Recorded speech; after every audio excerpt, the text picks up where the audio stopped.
Okay, so the conversation that she has with Krogstad is really important because I think this is where you start to see her essence.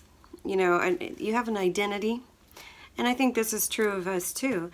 I think we have an identity, and then we are called to sort of come to what some people, I guess, would say their purpose, but it's tied to the heroic journey. At some point, you want to get to your essence, and so I think that the identity of her as this cute little wife that is a good mother and is fun, and there's some of that might be her, but the real her, I think, comes out in the question of adversity, because as she's arguing with Krogstad, and he says, did you consider that you were committing fraud by forging your father's signature?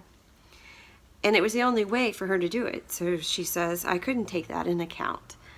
I didn't trouble myself about you. All I could bear I couldn't bear you because I was put in this heartless difficulties in my way, although you knew what dangerous condition my husband was in. And he says, but this is the law. And she says, I don't believe it. A daughter's not allowed to spare her dying father anxiety and care. A wife is not allowed to save her husband's life. I don't know much about law, but I am certain that there must be laws pertaining such things as that. Permitting such things as that. Have you no knowledge of such laws? You who are a lawyer, you must be a very poor lawyer.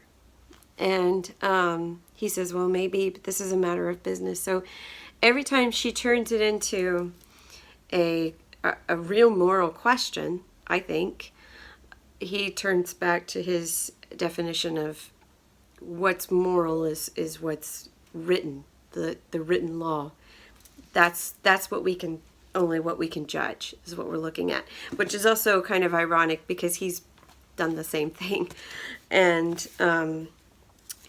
so that's why I think the ambiguous characters goes very well with something like this, because it connects with the overall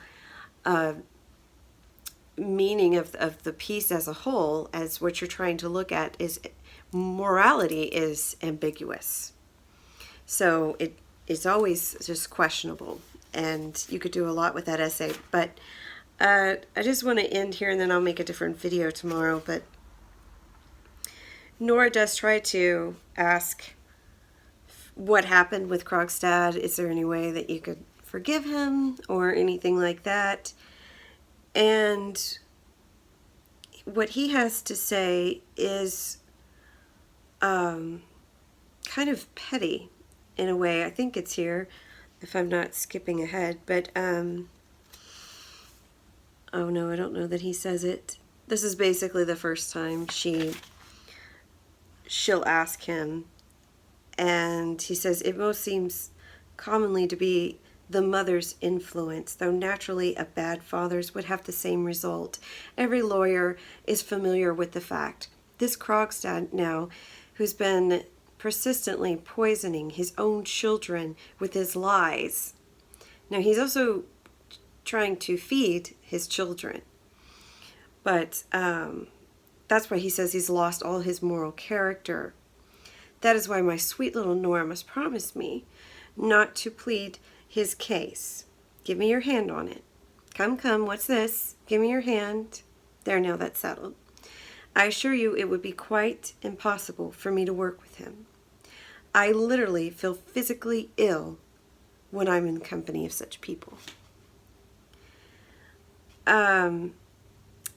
Later on, since I brought it up, and I don't know if it's right here or not, he says something, oh yeah, it's later on.